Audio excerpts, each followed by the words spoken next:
வணக்கம். இன்றைய பார்வை உங்களை வரவேற்றுக் கொள்கிறது. 2022 ஆண்டில் ஏற்பட்ட பொருளாதார வீழ்ச்சியால் அடிவாங்கிய இலங்கை தீவுக்கு தித்வா சூறாவளி புதிய பேரடியை கொடுத்து அகன்றிருக்கின்றது.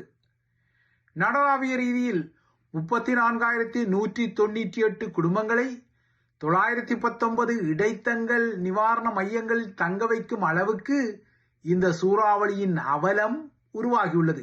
15,000க்கும் மேற்பட்ட வதிவிடங்கள் முழுமையாக அழிவடைந்து அல்லது சேதமடைந்தும் உள்ளன.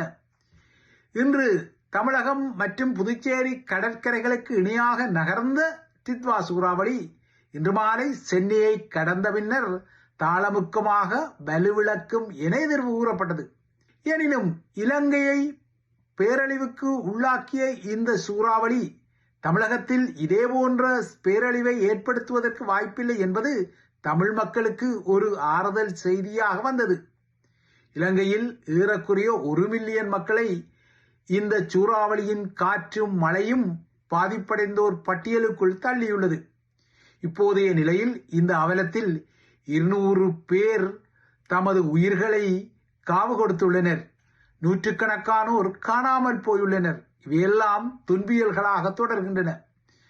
இலங்கை தீவின் தற்போதைய இந்த தித்வா இயற்கை பேரழிவை பொறுத்தவரை மழையின் தீவிரம் அசாதாரணமாக இருந்தது.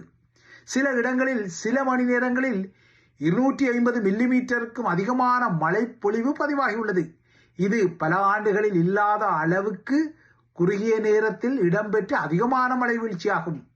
கடந்த 24 மணி நேரத்தில் இலங்கையில் அதிக மழை வீழ்ச்சி பதிவான இடமாக கிளிநொச்சியின் பொக்கனை பகுதி மாறியுள்ளது. அங்கு கடந்த 24 மணி நேரத்தில் 274 மில்லிமீட்டர் மழை பெய்துள்ளது. அதேபோல மன்னாரிலும் 210 மில்லிமீட்டர் மழை பெய்திருக்கின்றது. இவ்வாறான ஒரு அசாதாரண நிலைதான் குறுகிய நேரத்துக்குள் பெரிய வெள்ள நீரோட்டத்தையும் மண் சரிவுகளையும் பரவலாக இலங்கை தீவில் உருவாக்கியது. நேற்று மட்டும் 6 பெரிய மண் சரிவுகள் இலங்கையில் நடந்தன. வடக்கில் இப்போது 50க்கும் மேற்பட்ட குளங்கள் வான் பாய்கின்றன. மாவிலாறு அணையின் ஒரு பகுதியும் உடைந்துள்ளதால் வெள்ள நிலவரம் தமிழர் தாயகத்தையும் துரத்துகின்றது. இன்று ஸ்ரீலங்காவின் மெல்சிரிபுராவில் ஏற்பட்ட நிலச்சரிவில் 3 மாத குழந்தை உட்பட 5 பேர் பலியாகியுள்ளனர். 9 பேர் காணாமல் போயுள்ளனர். ஸ்ரீலங்கா தலைநகர் கொழும்பை அண்டியுள்ள களனியாறு பெருக்கெடுத்து வருவதால் தாழ்வான பகுதிகளில் வசிக்கும் மக்களுக்கு வெளியேற்ற உத்தரவு வழங்கப்பட்டுள்ளது. ஏற்கனவே பல இடங்களில் குறுகிய நேரத்தில் வெள்ளம் வந்ததால் பெரும் அவலங்கள் இடம்பெற்றன. அந்த வகையில் குருநாகல் பன்னல பகுதியில் செயற்பட்ட மூதாளர் இல்லம் ஒன்றில் விரைவாக வெள்ள பாதிப்பிலிருந்து வெளியேற முடியாத வகையில் மூதாளர்கள் சிக்கிக் கொண்டனர். இதனால் 11 பேர் வெள்ளத்தில் அடித்துச் செல்லப்பட்டும் நீரில் மூழ்கியும் பலியாகியிருந்தனர். பலர் காணாமல் போன நிலையில் பின்னர் அவர்கள் மீட்கப்பட்டனர். இலங்கையில் இன்று தித்வா சூறாவளியின் நேரடி தாக்கம் தணிவடைந்ததால் மீண்டும் அந்த தீவு மெல்ல மெல்ல வளமைக்கு திரும்ப முற்படுகின்றது. கடந்த 2 நாட்களாக முற்றாக முடக்கப்பட்ட தொடருந்து சேவைகள் இன்று மட்டுப்படுத்தப்பட்ட அளவில் நடந்தன. எனினும் இந்த அனர்த்தத்தின் மறைமுக விளைவுகள் துரத்துகின்றன. வெள்ளம் மற்றும் மண் சரிவுகள் ஏற்பட்ட இடங்களுக்கு இன்னும் மீட்பு குழுக்கள் செல்ல முடியாத வகையில் அவல நிலைமை தொடர்கின்றது. இந்த சவால்கள் முடிக்கப்பட்டு அந்த இடங்களுக்கு மீட்பு குழுக்கள் சென்ற பின்னர்தான் உடலங்களை மீட்கும் பணிகள் சவாலுடன் ஆரம்பிக்கும் என தெரிய வருகின்றது. நிலச்சரிவுகள் காரணமாக சில கிராமங்கள் முற்றாக துண்டிக்கப்பட்டுள்ளதால் இப்போது அந்த கிராமங்களில் செல்வதற்கு ஸ்ரீலங்கா படையினர் தற்காலிகமான வீதிகளை அவசரமாக அமைத்து வருகின்றார்கள். தற்போது ஸ்ரீலங்காவின் முப்படையினரும் மீட்பு பணிகளில் இறங்கிய நிலையில் இந்தியாவும் மீட்பு பணிகளில் இறங்கியுள்ளது.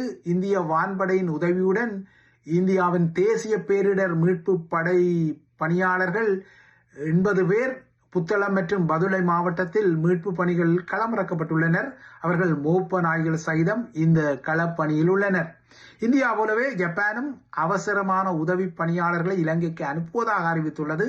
அமெரிக்காவும் சீனாவும் நிவாரண உதவிகளை அறிவித்துள்ளனர். அமெரிக்கா $2 மில்லியன் முதற்கட்டமாக அறிவித்துள்ளது.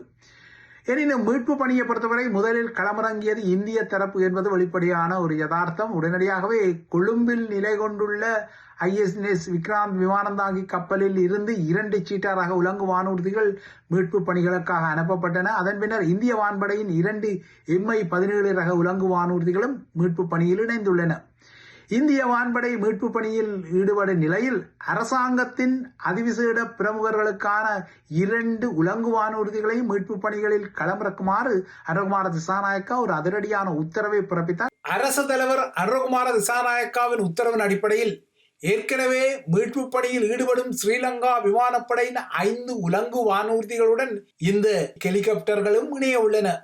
இந்த 2 சிறப்பு உலங்கு வானூர்திகளில் பிரமுகர்கள் அமரும் சிறப்பு இருக்கைகள் இருப்பதால் உண்மையில் அவற்றால் மீட்பு நடவடிக்கைகளில் ஈடுபட முடியாது என்பது யதார்த்தமாக இருப்பதால் இந்த சொகுசு இருக்கைகளை அகற்றி அவற்றை பயன்படுத்துமாறு அனுர அறிவுறுத்தல்களை வழங்கியிருப்பதால் தற்போது இந்த உலங்கு வானூர்திகளின் ஆசனங்களை அகற்றும் நடவடிக்கைகள் இடம்பெற்று வருகின்றன. இந்த நடவடிக்கைகள் நடந்து முடிய 2 நாட்கள் எடுக்கும் என்பதால் அதற்கு பின்னர் தான் இந்த உலங்கு வானூர்திகள் மீட்பு பணிகளில் களமிறக்கப்பட உள்ளன. ஸ்ரீலங்காவிடம் இருக்கக்கூடிய இந்த 2 சிறப்பு உலங்கு வானூர்திகளின் உள்பகுதி இப்போது சாதாரண உலங்கு வானூர்திகளை போல மாற்றப்பட உள்ளதால் இனிமேல் அரசு தலைவர் அனுர உட்பட்ட அரச பிரமுகர்களும் இந்த VIP ஹெலிகாப்டர்களை தமது பயணத்துக்கு பயன்படுத்த முடியாத நிலைமை வரப்போகின்றது. அவ்வாறு பயன்படுத்த வேண்டுமானால் மீண்டும் அவற்றுக்கு இருக்கைகளை பொருத்த வேண்டும் என்பதும் முக்கியமான ஒரு விடயம். ஒருவேளை ஸ்ரீலங்காவில் இப்போது வேறு யாராவது ஒருவர் அரசு தலைவராக இருந்தால் இவ்வாறாக தமது பிரத்யேக பாவனைக்காக இருக்கும் ஹெலிகளை மீட்பு பணிகளுக்கு பயன்படுத்த அனுமதித்துக் கொள்வார்களா என்பதும் ஒரு வினாவாகவே இருக்கக்கூடும். இலங்கையில் ஏற்பட்ட கடுமையான வெள்ளத்தால் சிறைச்சாலைகளும் சிக்கிக் கொண்டன. இதனையடுத்து அனுராதபுரம் மற்றும் தெஹியத்த கண்டிய பகுதிகளில் உள்ள சிறைச்சாலைகளில் இருந்த சகல கைதிகளும் தற்போது வேறு இடங்களுக்கு தற்காலிகமாக மாற்றப்பட்டுள்ளனர். அந்த இடங்களுக்கு இப்போது கடும் பாதுகாப்பு போடப்பட்டுள்ளது. அனுராதபுரம் சிறையில் இருந்த சில தமிழ் கைதிகளும் இப்போது வேறு இடத்தில் தங்க வைக்கப்பட்டுள்ளனர். நாடளாவிய ரீதியில் ஏற்பட்ட வெள்ளத்தால் 5,10,000 ஹெக்டேர் நெல் வயல்கள் பயிருடன் வெள்ளத்தில் மூழ்கியுள்ளன. இனிமேல் இந்த இடங்களில் மீண்டும் நெல் விதைப்பை செய்ய வேண்டுமானால் அதற்கு 2 லட்சம் மெட்ரிக் டன் உரவகைகள் தேவைப்படும் என்பதும் இதனைவிட காய்கறி செய்கையும் தற்போதைய வெள்ளத்தால் அளிக்கப்பட்டு விட்டதால் இனிவரும் நாட்களில் இலங்கையில் காய்கறிகளின் விலை மீண்டும் கடுமையாக அதிகரிக்கப் போவதும் நிதர்சனமாகின்றது. இதற்கு அப்பால் நாட்டில் உள்ள பல சிறிய குளங்கள் உடைப்படுத்துள்ளன. வீதி பாலங்கள், தொடருந்து பாலங்கள், தொடருந்து தடங்கள், அணைக்கட்டுகள், கால்வாய்கள், வீதிகள் என பொது கட்டுமானங்கள் கடுமையாக சேதமடைந்துள்ளன. நாட்டில் 1/3 பங்கினருக்கு மின்சாரம் அல்லது குடிநீர் இல்லையென்றால் கைத்தொலைபேசி சேவைகள் முறையாக கிட்டிக்கொள்ள முடியவில்லை. நிலைமையின் தீவிரத்தை உணர்ந்த அரசு தலைவர் அனுரகுமார திசாநாயக்கா நேற்றிரவும் தனது அமைச்சரவையின் முக்கிய சகாக்களுடன் கலந்துரையாடி எதிர்வரும் நாட்களுக்கு செயற்படுத்தப்பட வேண்டிய அவசர திட்டங்கள் குறித்து அவசர திட்டங்களை போட்டிருக்கின்றார். இந்த அவசர திட்டங்களுக்காக கடந்த வெள்ளிக்கிழமை முதல் பொது பாதுகாப்பு கட்டளை சட்டத்தின் கீழ் நாட்டில் அவசரகால விதிமுறைகள் நடைமுறைப்படுத்தப்பட்டன. இந்த புதிய விதிகளின் கீழ் அரசாங்கம் விரும்பினால் தனியார் சொத்துக்கள் மற்றும் வாகனங்களை மீட்பு பணிகளுக்கு கோருவதற்கும் அவசரகால விநியோகங்களில் பயன்படுத்துவதற்கும் அதிகாரம் அளிக்கப்பட்டுள்ளது. அத்துடன் சட்டம் ஒழுங்கை பராமரிக்க காவல்துறைக்கு மேலதிகமாக இராணுவத்துக்கும் அதிக அதிகாரம் வழங்கப்பட்டுள்ளது. இதனால் இனிமேல் குற்றங்களில் ஈடுபடும் பாதாள நபர்களை கைது செய்வதற்கு காவல்துறை தேவையில்லை. படையினரும் அவர்களை கைது செய்து கொள்ளலாம். இதனை விட பொது ஒழுங்கு இல்லையென்றால் பொது சேவைகளை குலைக்கும் போராட்டங்களை நடத்தி கொள்வது, போராட்டங்கள் சார்ந்த சுவரொட்டிகள், துண்டு பிரசுரங்களை வெளியிடுவது, பொதுமக்களிடையே அவற்றை விநியோகிப்பதும் இந்த அவசரகால விதிகளின் கீழ் தடை செய்யப்பட்டுள்ளது.